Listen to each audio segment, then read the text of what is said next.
Alright guys, here it is, the very last chapter. I mean, besides the epilogue, but there's no gameplay there. Anyways, be sure to re-equip Krillin and Gohan right away with the same stuff they had on last time. This game is a complete jerk here, because it de-equips them between chapters, and after you say yes right there, you do not get another chance to equip them. So if those two end up fighting Vegeta, and you didn't equip them, you don't get another chance. Just make sure of that, alright? Anyways, if you're new to this game, also make sure you grind all the fights here as Goku. We're level 30 in a part of the game that expects us to be like level 55. And Vegeta's no joke either. So definitely get those levels, put some points into level 2 Meteor Mash and Critical Up level 1. Us, we only get all abilities level 3 and Dodge Up level 1, but that's what you should be doing if you choose to grind. Because Vegeta can kill us from full health. Like, he's got this move, I am Vegeta, he shouts, boosts all his stats by 50% for 3 turns, and unlike our Kaioken, there is no drawbacks to it. And even at base, he has like 24,000 HP to our 2,090, 140 power to our 78, 200 defense to our 73, 65 recovery to our 50, 230 tech to our 111, 85 speed to our 59, and 90 luck to our 40. That's like twice our stats. Now that's not counting the 50% boost we get from Full Model Moon, but it's still pretty bad. That's also why I ran around that little bit, because that regenerates our HP and ki for every step we take. Anyways, let's get the Zanzo-ken up, get perfect evade, because that's going to go a long way to helping us to survive. And then let's dip into our Shenron's scales a little to fill our sparking gauge. If you've been wondering why we hung on to those, that is why. We need the Kaioken. Doubling our stats is just about the only safe way to approach this. It's also the only time in the fight where we're safe not having the Zanzo-ken, because it just boosts our evade by that much. But yeah, otherwise we have to play really cautiously. We have to remember that he starts busting out I am Vegeta once he drops below half HP. And we also have to really make sure we can block all of his attacks. In fact, let's talk about Vegeta's attacks, shall we? Now, the first one, probably the hardest one to dodge, is his melee attack. Now that energy ball, that's super easy. It's really delayed, but yeah, there's the melee attack right now. Just about the only consistent way I found for being able to time my blocks right is to kind of pay attention to where Vegeta moves. If he moves back, that means the energy ball. If he moves forward, like he does there, that's when he's gonna throw all those balls of energy. That's also pretty easy. But it's when he moves to the middle. Now, that is when he is about to do it. And when I say middle, what I mean is that he moves a teensy bit to the right, but then goes down and he sort of does a squat. Now, that could also mean he's gonna do the Gallic Gun, but that's also really delayed. And so it's much easier to dodge. But yeah, that melee attack, he has 3 hits inside that combo. And when I am Vegeta is up, he has really high crit chances on all 3 of those attacks. So high, in fact, that I've seen him almost kill me at full hit HP. And that's what I was talking about before. And that's super scary. You gotta watch out for that. Yeah. Anyways, there's Gallic Gun.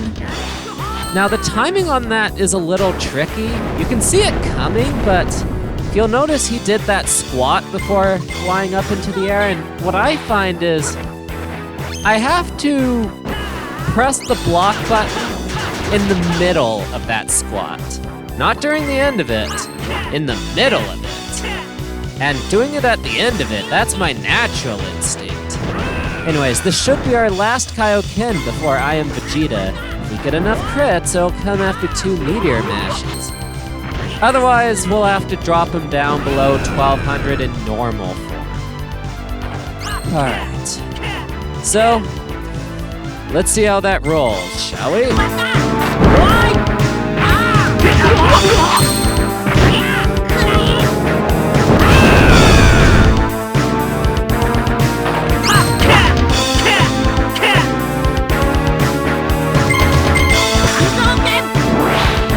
Almost there.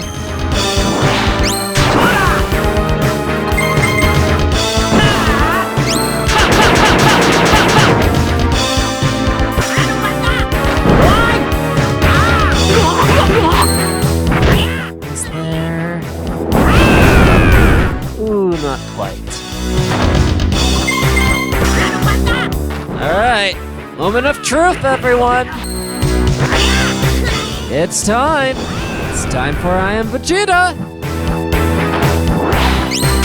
After this. And here we go! I Am Vegeta! Now, as soon as the text can stop talking about how awesome he is, we can get started. So yeah, see that turn meter up above? It's really important you keep track of how long it goes. Now, that item I just used is called Demon Bravery, and it just made me invincible there. But it only lasts the turn after you use it. Usually that means he'll have gone before me and have done a lot of damage, and then it's only the next turn which I would have invincibility, and that's when I would choose to heal. It's just, I got insanely lucky on that round, and I went before him even though he had I Am Vegeta. That does not usually happen. That was... I don't even know how to describe that other than a freak occurrence. So yeah, we need to either have the Zanzo-ken up, or we need 1600 or more HP. Otherwise, he can just spank us into the ground. Doesn't even matter. And we also need to be able to block that melee.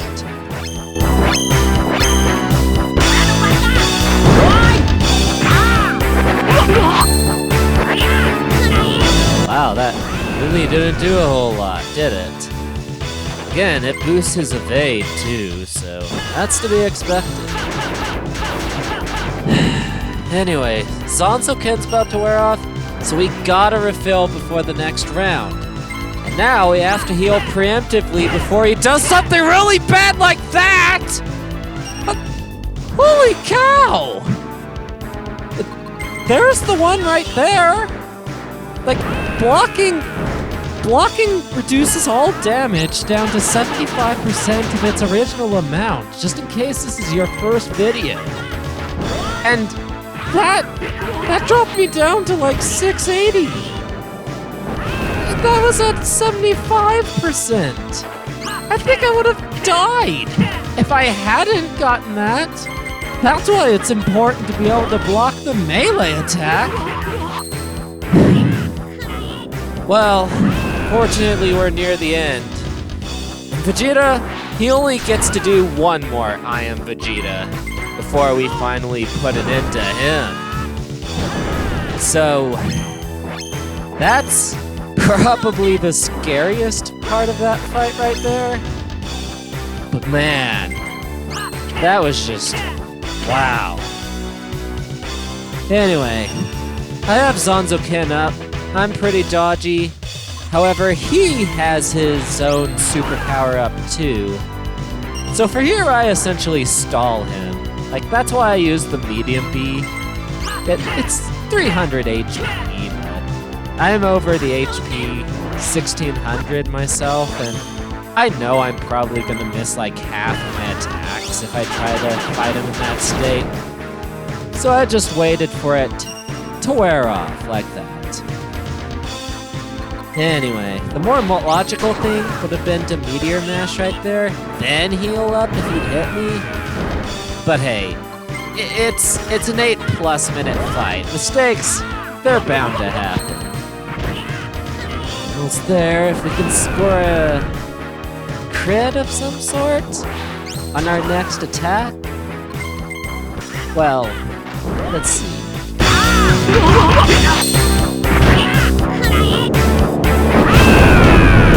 Yeah, didn't quite do it. Maybe one more crit or two of them on two of the hits right there. Well, whatever, he's dead. With that, the run is basically over. Aside from the 4 other times that we fight him, but he's no big deal. We kinda kicked the snot out of him there, so he's not at 100%. Heck, you don't even need to win 2 of them. Those are entirely fixed. Almost no tension there at all. And the ones you do have to win, he's weaker than Nappa. It's kind of an anticlimax. This fight especially is kind of weird. It ends after you either lose or do 8,000 damage to him. So it's not like they're expecting you to win, but he's weaker. He was nerfed in every single stat besides recovery and luck. Even though the game's expecting us to lose. In the show, this is his strongest form at the time. I mean, I guess that's good for us. It's helpful, but I don't know, it's just weird. Also, this would have been a good time to hand control to Gohan and Krillin, and then let them be prepared. Like, let us start the fight on our own pace. But alas, the game designers did not see fit to do this. Anyway, just defend, it's easy as that. You don't get healed afterwards, but trust me, you don't need it. And there we go, easy peasy. Next round is coming up now.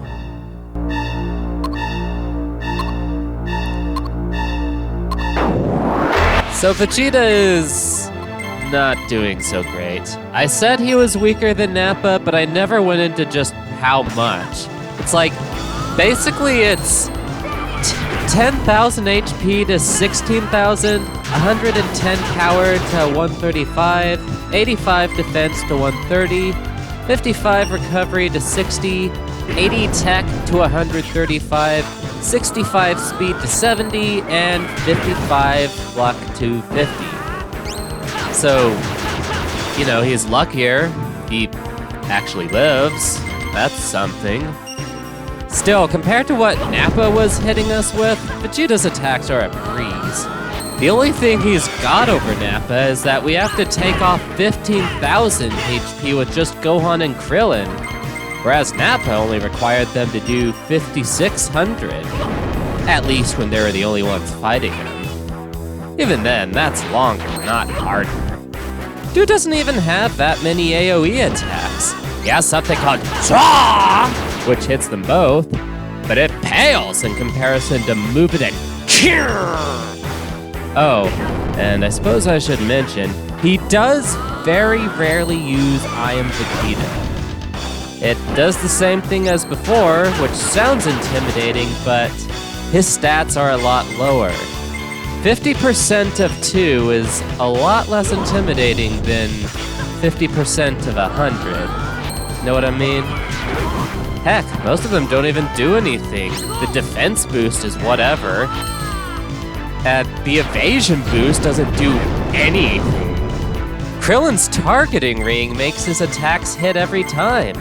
And Gohan's just fine, cause he's all set up with his giant missiles. Those bypass the evasion check completely. And then Vegeta's speed boost, that doesn't amount to much. I mean, it makes him faster than Krillin, but Gohan has Shenron's nail. That means he always goes first. In short, Vegeta will hit a bit harder, take a bit less from Kienzan, and that's it. That's all I Am Vegeta does. There is absolutely nothing he can do that we won't just heal off.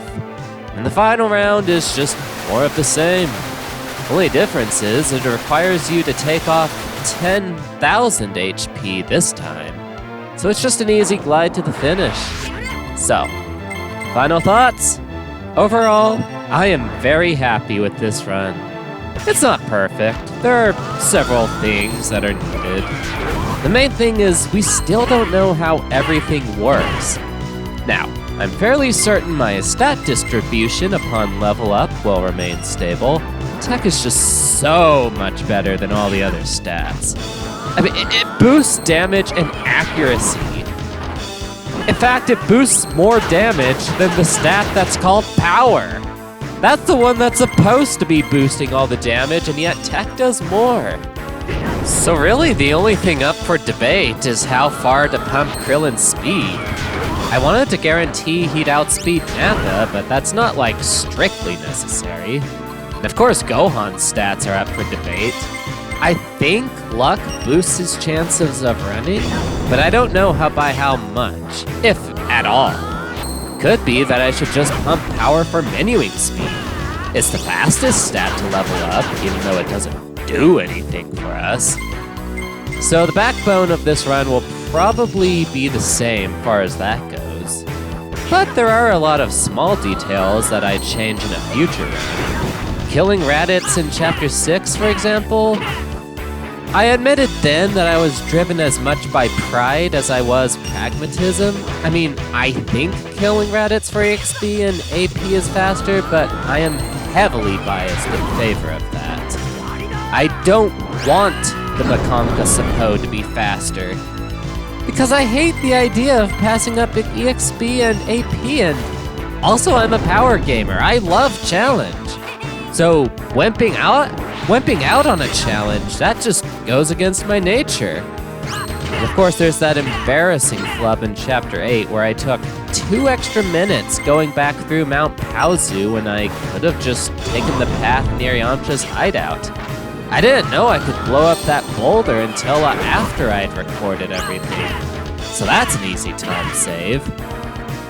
And I would also suggest someone test out Poir's wallet with the theft card used in battle. I don't know for sure. I think it might just about guarantee a rush bracelet from the snowboards in Yunzabet Heights. So that's a big boost right there. Love to get my hands on those. And speaking of Yunzabet Heights, there's also that boss where I used Kamehameha over Meteor Mash. That boss was a palette swap of another enemy that did resist melee specials, so I just assumed that the boss also had the same resistances. But he didn't. Also, maybe I could have bought some more smoke bombs. We got more healing than was necessary, so some of that could probably be spent running away from battles more effectively with the said smoke bombs. Make chapters 9, 11, and 13 less annoying. That, or maybe we should just skip treasure chests. That might also be good. Those pinballs at Pilaf's castle also need some work done. I want to time my level ups so they happen before the golden pinball. That way everything's all recharged before the strongest boss of the month, not before the weaker ones. And finally, we just need to know more about the enemies, like what attacks they'll do when. That'd be huge for guys like Nappa with those scary attacks I'm always in fear of. But that aside, this run was better than I ever could have dreamed of. Like, I knew the world record had opportunities for improvement. I knew I could beat the game with much weaker characters. And I suspected that power and defense weren't as good as he thought they were, too. But I didn't think I'd beat his run by almost 2 hours. I mean, sure, I used tassing re-recording tools, but that's still a lot of improvement. I didn't even abuse save states that heavily. I mainly just used them to go through menus quicker and test out different strats. Most of the actual fighting was with my own skill. then my menuing still wasn't all that good. I'm just not very good at it. So if others put their mind to it, they'll easily beat this run. Anyway, thanks so much for watching and see you in the next speedrun route. This is Fiona Day Questers signing off, and God bless you.